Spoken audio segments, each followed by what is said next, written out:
Welcome to Future Zone Academy. आज हम आपके सामने क्लास 12 की फिजिक्स का नया चैप्टर स्टार्ट करने जा रहे हैं। आप लोगों से रिक्वेस्ट है कि आप वीडियो को पूरे ध्यान से देखिएगा और ये नया चैप्टर तो साथ में नया यूनिट भी है। आप लोग अगर वीडियो को ध्यान से देखकर एंजॉय करते हैं और सारे के सारे कॉन्सेप्ट को अच्छे से समझ पाते हैं तो आप हमारी वीडियो को लाइक भी करें और हमारे चैनल को ज़्यादा से ज़्यादा सब्सक्राइब भी करें। इसमें क्या होता है कि हमारा प्रोत्साहन बढ़ता है और हम भी आपके लिए बेस्ट वे में कार्य करने का प्रयास करते हैं। ओके, और अगर आप हमारे स्पेशल बैच से जुड़ना चाहते हैं तो आप 8755084148 पर आप संपर्क कर सकते हैं। इसमें आपको कैसे पढ़ाया जाएगा इसके लिए आप हमारे चैनल फ्यूचर जोन एकेडमी पर एक वीडियो देख सकते हैं जिसका नाम है ऑनलाइन कैसे पढ़ें।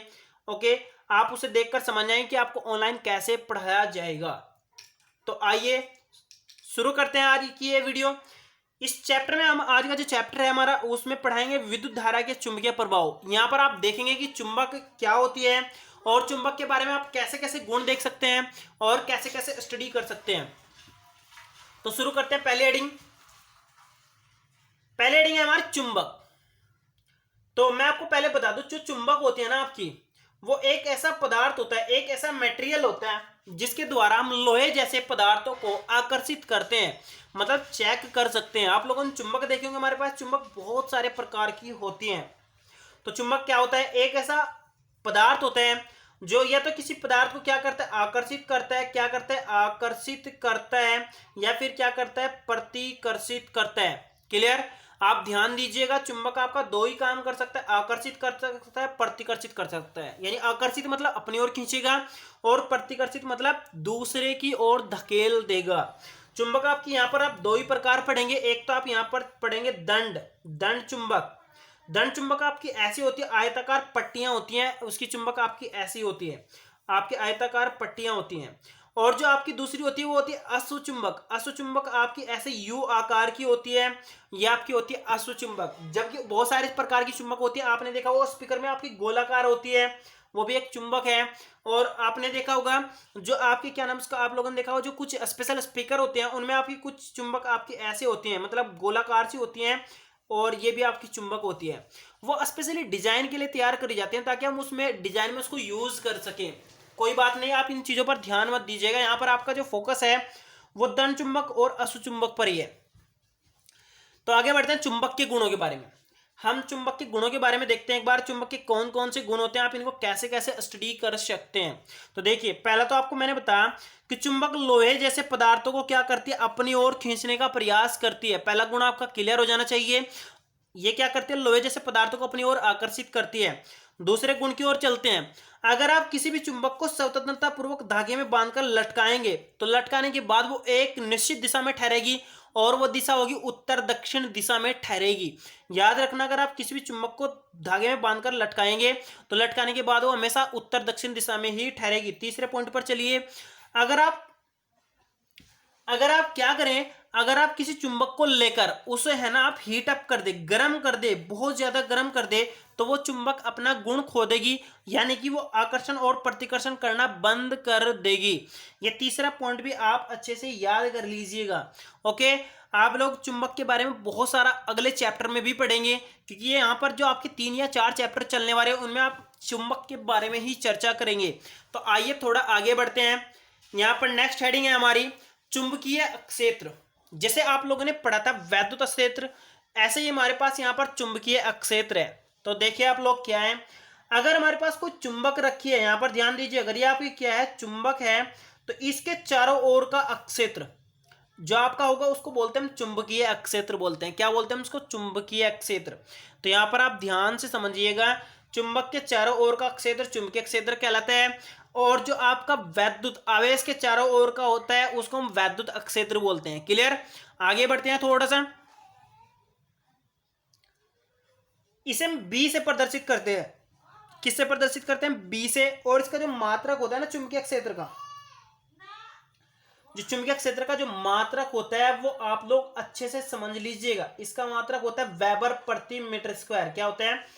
वेबर प्रति मीटर स्क्वायर। तो यहां पर लिख देता हूं मैं वेबर प्रति मीटर स्क्वायर। दूसरा मात्रक भी होता है इसका, वो क्या होता है? न्यूटन प्रति एम्पियर मीटर। ये भी आप मात्रक जरूर याद कर लीजिएगा।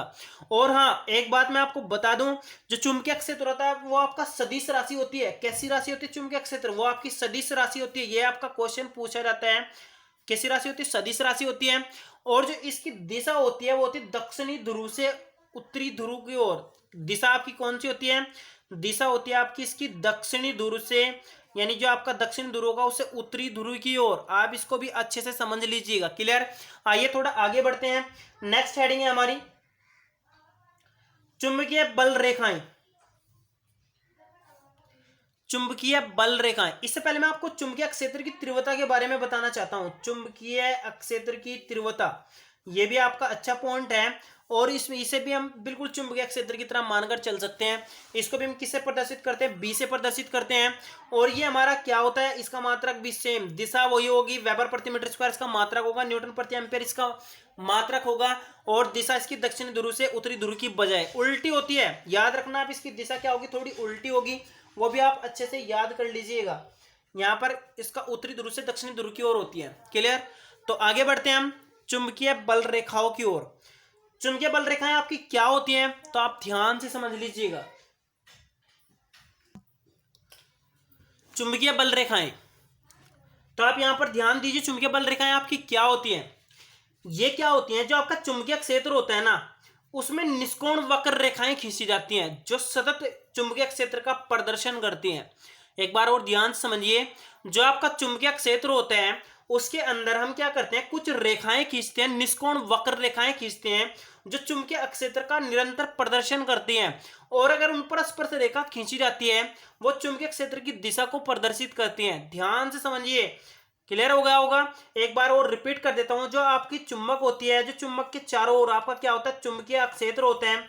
इसमें हम क्या करते हैं? निष्कोण वक्र रेखाएं, जिसमें कोई भी कोण नहीं होता, ऐसी वक्र रेखाएं खींचते हैं जो निरंतर चुंबकीय क्षेत्र का प्रदर्शन करती हैं। और अगर इन पर स्पर्श रेखा खींची जाती है तो वह स्पर्श रेखा चुंबकीय क्षेत्र की दिशा को प्रदर्शित करती है। इन रेखाओं को हम क्या बोलते हैं? चुंबकीय बल रेखाएं बोलते हैं। क्लियर? आइए थोड़ा चुंबकीय बल रेखाओं के गुणों पर विचार करते हैं। तो गुण इसके आपके बहुत इंपॉर्टेंट है और बहुत बार पेपर में भी पूछे जा चुके हैं। तो पहला गुण देखिए आप लोग, जो चुंबकीय बल रेखाएं होती हैं वो आपकी सदैव है ना उत्तरी ध्रुव से निकलती हैं। मैंने आपको बताया था पहले पॉइंट के बारे में। जो चुंबकीय बल रेखाएं होती है ना वो आपकी हमेशा उत्तरी ध्रुव से निकलती हैं। किससे निकलती हैं? उत्तरी ध्रुव से निकलती हैं और दक्षिणी ध्रुव में प्रवेश करती हैं। किस में प्रवेश करती हैं? दक्षिणी ध्रुव में प्रवेश करती हैं। और फिर चुंबक के अंदर, यानी अगर हम अंदर की बात करें तो यहां से उत्तर से दक्षिण की ओर गई, फिर दक्षिण से उत्तर की ओर आती है। इस प्रकार ये क्या होती है? बंद वक्र बनाती हैं। तो दूसरा पॉइंट आपका क्या कह देते हैं हम? चुंबकीय बल रेखाएं बंद वक्र बनाती हैं। तो यहां पर दूसरा पॉइंट आपका गया, चुंबकीय बल रेखाएं बंद वक्र बनाती हैं। तो तीसरे पॉइंट पर बढ़ते हैं।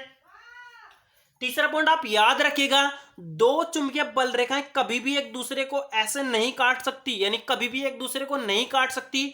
क्योंकि क्या होता है? कटान बिंदु पर दो स्पर्श रेखाएं खींची जा सकती हैं जो एक ही बिंदु पर दो चुंबकीय क्षेत्र की दिशा को प्रदर्शित करेंगी, जो कि असंभव होगा। ये आपकी ऐसी पोजीशन हो जाएगी कि एक आदमी ए था और बताया जा रहा है कि वो अभी वहां पर है और उसी टाइम सी पर है। ऐसा पॉसिबल नहीं है कि आप यहां पर भी हो और यहां पर भी हो। आप एक टाइम में सिर्फ एक जगह ही हो सकते हैं। इसी प्रकार चुंबकीय क्षेत्र की दिशा किसी बिंदु पर एक समय में एक ही हो सकती है। तो यहां पर आपकी दो हो जाएंगी, जो कि क्या है? असंभव है। आइए चौथे पॉइंट पर चलते हैं।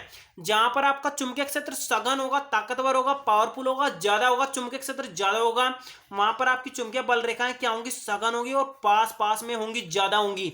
और जहां पर आपका चुंबकीय क्षेत्र कम होगा वहां पर आपकी चुंबकीय बल रेखाएं बहुत कम होंगी, यानी दूर दूर होंगी। क्लियर?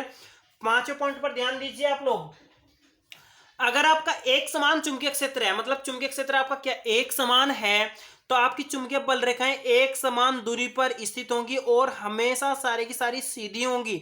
यह आपकी चुंबकीय बल रेखाएं एक समान होंगी और सीधी होंगी। क्लियर? ये आपका क्लियर हो गया होगा।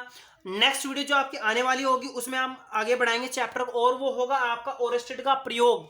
मैं आपको पहले ही बता देता हूं, ओरेस्टेड का प्रयोग आपका 2-3 बार बोर्ड में आ चुका है। आप कॉन्सेप्चुअल उसको समझिएगा और उसी के आधार पर आपका बायोसेवर्ट का नियम भी शुरू हो जाएगा। क्लियर? आइए आप लोग इस वीडियो को लाइक कीजिए और हमारे चैनल को ज़्यादा से ज़्यादा सब्सक्राइब कीजिए। Thank you.